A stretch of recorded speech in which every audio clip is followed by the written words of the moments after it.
discussing how to reload a gift card. So if you go to checkout and go to the other tab, you'll plug in the gift number of the gift you'd like to reload.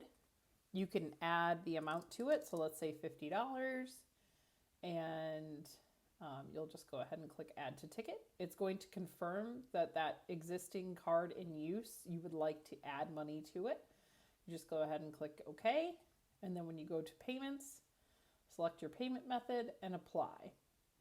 Then what you'll notice is if I go to my gift balances and I search for that gift number, it's going to, if I click on the gift number, it shows me we started with $100 for the original sale of the gift.